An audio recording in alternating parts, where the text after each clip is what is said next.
સૂચકાંક સ્વાધ્યાય 1.3 બીજો દાખલો. પહેલા દાખલા જેવો જ છે, પણ પહેલા દાખલા બે જ વસ્તુ આપેલી હતી. અહીંયા તમને 3 રકમ આપેલી છે. તો પહેલા ભાર એટલે આપણને ખબર W કહેવાય. ભાવ, ભાવને અંગ્રેજીમાં કહેવાય પ્રાઇઝ. અને બે ભાવ આપેલા છે, એક છે 2014નો ભાવ અને એક છે 2015નો ભાવ. પ્રાઇઝનો પહેલો અક્ષર P એટલે અહીંયા P કહેવાય, આ પણ P કહેવાય. પણ નાનું વર્ષ અથવા આગળનું વર્ષ અથવા જૂનું વર્ષ જે કહેવું હોય તે. નાનું વર્ષ એટલે 2014 ને 15 2000 મોટું કહેવાય. તો નાના વર્ષને 0 અને મોટા વર્ષને 1. અને પછી એમાંથી I શોધવાનો એટલે P1 છેદમાં P0 ગુણ્યા 100. અને W તો આપેલું જ છે, એટલે જે પહેલો દાખલો હતો ને એ જ દાખલો છે, ફક્ત I આપણે શોધવાનો છે. તો હું લખી દઉં છું અહીંયા વસ્તુ, બાજુમાં W લખી દઉં છું. 2014નો ભાવ એટલે P0 અને 2015નો ભાવ એટલે P1. ઓકે, ચાલો આપણે ઉતારી લઈએ બધી વસ્તુ જે આપેલી છે. વસ્તુ કઈ કઈ આપેલી છે? તો A B C D E F. A એક એક લીટી છોડીને B C D E અને છેલ્લે F. આટલી વસ્તુ આપણને આપેલી છે. ચલો રકમ લખી દઈએ. W માં શું આપેલી છે? 17, 15, 22, 16, 12 અને 18. ત્યાર પછી ભાવ જે આપેલા એ ભાવ પણ લખી દઈએ આપણે. પહેલાં 30 20 છે તો 30, 20, 50 આ બેઠું ઉતારવાનું જ છે. 32, 40 અને 16. જે આડી લીટીમાં આપેલું છે ને હું ફક્ત સીધું કરું છું. આ પહેલો છે 2014નો ભાવ એને P0 કહેવાય, અને પછી P1 એટલે 2015. એ લખીએ 24, 24, 70, 40, 48 અને 24. ચલો રકમ થઈ ગઈ. હવે ઉપરની રકમનું કંઈ કામ નથી. આપણે પહેલો જે દાખલો જોઈ લો એમાં આપણને W પણ આપેલું હતું અને I પણ આપેલું હતું. એટલે આપણે બંનેનો સરવાળો કરીને WI અથવા IW આપણે કરેલું. આ બંનેનો ગુણાકાર કરેલો. પણ અત્યારે આપણને I નથી આપ્યું, એટલે આપણે I આ રીતે શોધવાનું. I બરાબર P1 છેદમાં P0 ગુણ્યા 100. એટલે હું અહીંયા I લખી દઉં છું. I બરાબર શું આવશે? P1 છેદમાં P0 ગુણ્યા 100. એટલે એક એક લીટી છોડેલી હોય તો વધારે સારું રહે.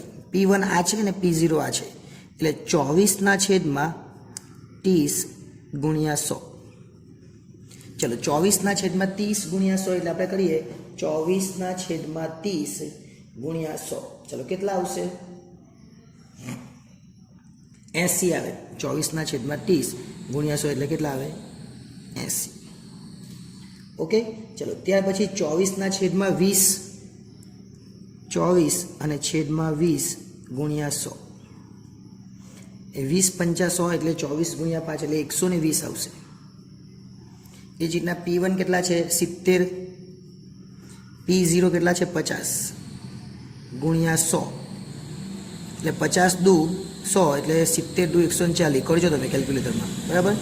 પછી 40 છેદમાં શું કરવાનું? આ 40 છે એના છેદમાં 32. તો 40 છેદમાં 32 ગુણ્યા 100. 40 ભાગ્યા 32 ગુણ્યા 100 કરીએ એટલે 125 આવશે. 48 ભાગ્યા 40, આ 48 છે એના છેદમાં 40 ગુણ્યા 100. એટલે 48 ભાગ્યા 40 ગુણ્યા 100 કરીએ એટલે 120 આવશે. અને 24 ભાગ્યા 16 એટલે 24 છેદમાં 16 ગુણ્યા 100. 24 ભાગ્યા 16 ગુણ્યા 100 કરીએ એટલે 150 આવશે. એટલે હવે પહેલો જે દાખલો હતો એવો થઈ ગયો. આપણને W તો હતું જ અને I મળી ગયો. તો હવે શું કરવાનું? બેનો ગુણાકાર એટલે IW. આ બંનેનો ગુણાકાર કરી દેવાનો. એટલે અહીંયા W છે ને અહીંયા I છે. એટલે 17 ગુણ્યા 80.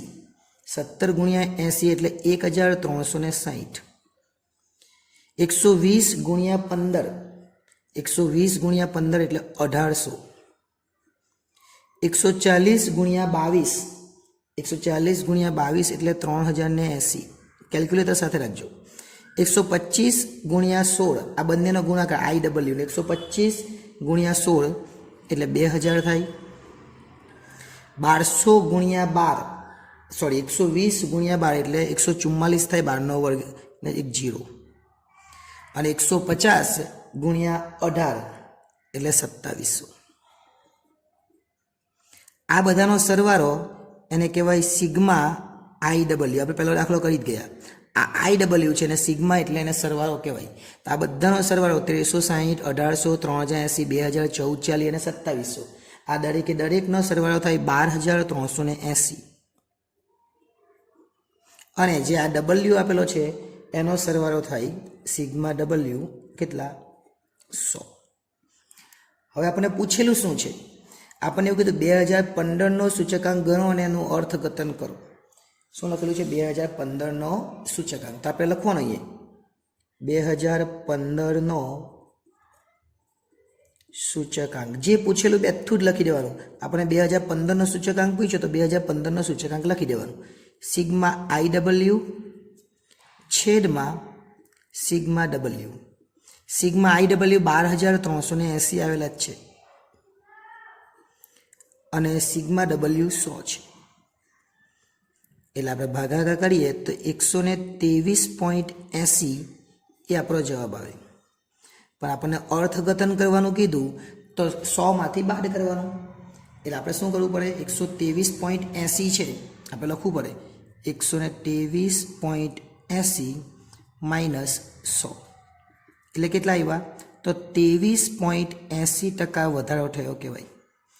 એટલે આપણે અર્થઘટન પૂછેલું તો આપણે લખવાનું અર્થઘટન આ રીતે લખવાનું અને પછી લખવાનું શું? 23.80 અથવા 23.8 બંને સરખું જ છે. ટકા વધારો થયો કહેવાય. આ છેલ્લું આપણું અર્થઘટન આવે. એટલે આ રીતે આ દાખલો પણ થઈ શકે. આ દાખલો બીજો હતો. નેક્સ્ટ ટાઈમ જ્યારે મળીશું ત્યારે આપણે સ્વાધ્યાય 1 પોઈન્ટ આપણું જે 3 ચાલે છે એનો ત્રીજો દાખલો જોઈશું.